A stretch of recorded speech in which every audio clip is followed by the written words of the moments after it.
All right, let's talk bad about evolution for a while.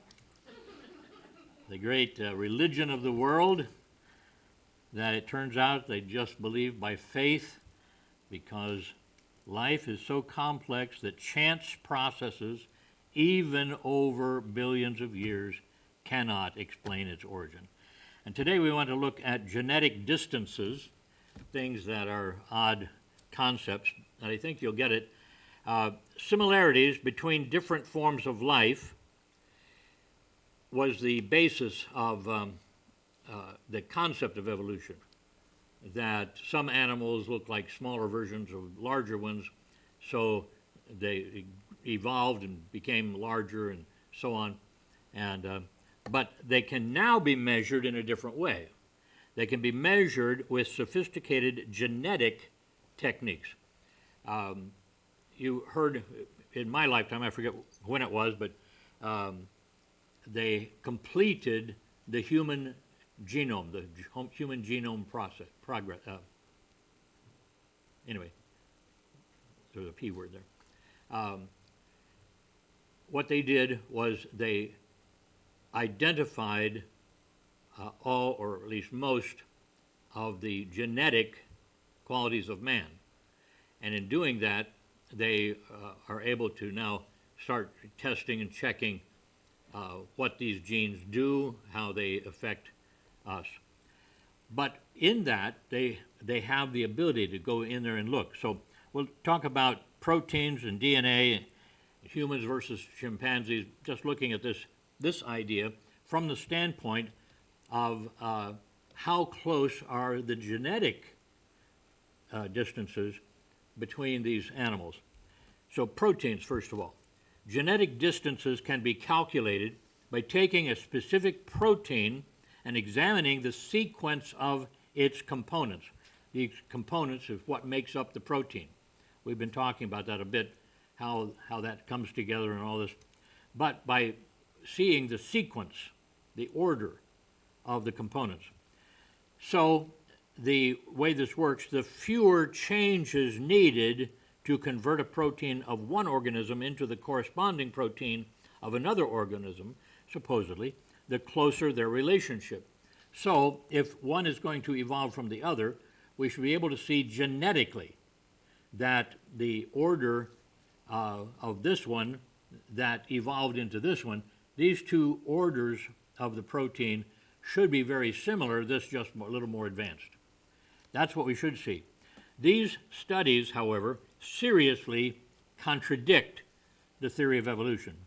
Dr. Colin Patterson, Senior Principal Scientific Officer, that's quite a title, in the Paleontology Department at the British Museum of Natural History, gave a talk on November 5th, the 5th November 5th, I forgot to get rid of that first 5th. They're talking British numbers. 5 November 1981. And he addressed leading evolutionists at the American Museum of Natural History.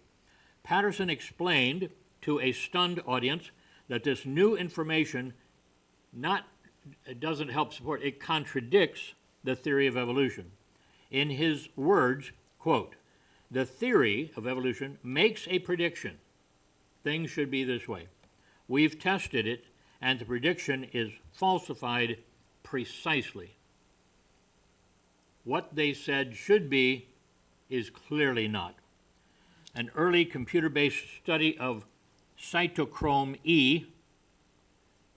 C, a protein used in energy production, compared 47 different forms of life. This study found many contradictions with evolution based on this one protein." This will be the energy-producing one, so it would be very, very powerful in the theory of evolution. For example, according to evolution, the rattlesnake should have been most closely related to other reptiles. Makes sense, right? Evolution sense. Instead of these 47 forms, which was all that was sequenced at that time, all 47, the one most similar to the rattlesnake was man, confirming my suspicions about some of the people I've met. Since this study, experts have discovered hundreds of similar contradictions. So the theory of evolution just popped out the window, because study it from the actual things and not your theory, the actual genetics, and man is closer to the rattlesnake than other things. DNA and RNA, dionucleic acid, dioribonucleic, and then R is what? Ribonucleic acid, something like that. That's why we say DNA and RNA. Comparisons can also be made between the genetic material of different organisms. The list of organisms that have had all their genes sequenced, like man has now, and entered into databases such as GenBank, is doubling. The whole, how many of these organisms have the entire structure? Well, it's doubling every year. They're at work at it, building it up. We're getting a great bank of information available, computerized now. You can just put these things in and check it out. Computer comparisons of each gene with all the other genes in the database show too many genes that are completely unrelated to any other. You can't have that in evolution. Evolution has to be microstep by microstep, and so there can't be many, many, many genes that only show up here, see, in one place. Therefore, an evolutionary relationship between genes is highly unlikely. Furthermore, and this is, the big sweep, you find it in all the biology books, there is no trace at the molecular level for the traditional evolutionary series. Simple sea life turns into fish, turns into amphibians, turns into reptiles, turns into mammals. Compare these genetically, and there is no relation. One does not produce the other. Let's look at humans versus chimpanzees. You've heard it said, I'm sure. Evolutionists say that the chimpanzee is the closest living relative to humans. Well, for 2 decades, 1984 to 2004, evolutionists and the media claimed that human DNA is about 99% similar to chimpanzee DNA. And this is supposed to, of course, be the sum total of the science of evolution. However, these false statements had little scientific justification. If you said, why do you say that? They would say, well, the scientists have shown this to be true, and that's false. Little scientific justification because they were made before anyone had completed the sequencing of human DNA and long before the sequencing of chimpanzee DNA had begun. But it is done now. Chimpanzee and human DNA have now been completely sequenced and compared. The overall differences are far greater and far more complicated than evolutionists suspected. Funny how their theories never seem to pan out. Divergences include about 35 million single nucleotide changes, 5 million, 35 million single, 5 million insertions or deletions, and various chromosomal rearrangements, meaning very, very different. Although that is only 4% of the DNA, a vast DNA chasm, great division, of critical differences separates humans from chimpanzees.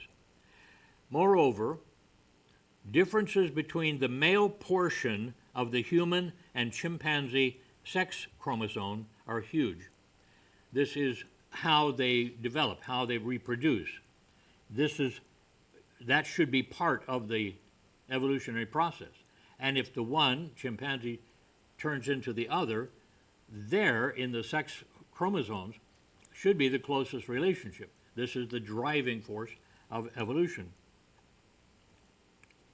The fact is, they do not match. So more than 30% of those sequences in either the human or chimpanzee do not match the other at all. No match at all. And then those that do match at all contain massive rearrangements. They are not the same, even though they match duty for duty and sequence for sequence. They just are completely rearranged. So the genetic differences are comparable to those between non-sex chromosomes in chickens and humans. So this is saying that the relationship between chimpanzee and human is about the same as chicken and human. And they don't talk much about, our similarity to chickens. Not a visual thing that they want us to imagine. Also, humans shuffle male and female DNA to their offspring in different ways than chimpanzees. How the birth process works genetically is just very different from chimpanzees. So Adam Auton and others, a fine-scale chimpanzee genetic map from population sequencing, published in Science magazine. Studying human and Western chimpanzees, we found no hotspot sharing between the two species. It came up empty. Yes? If they had been similar, wouldn't they be taking, like, chimpanzee organs and put into... Yeah, I think so. But we get more pig organs, don't we? Seems like. Again, confirming my suspicions of some people I've met. Finally, evolutionary trees, this picture of how it developed, based on the outward appearances of organisms, can now be compared with the organism's genetic information, the actual facts. They conflict in major ways. This is not a proof of evolution. It is a proof that it doesn't work when you actually can find the facts.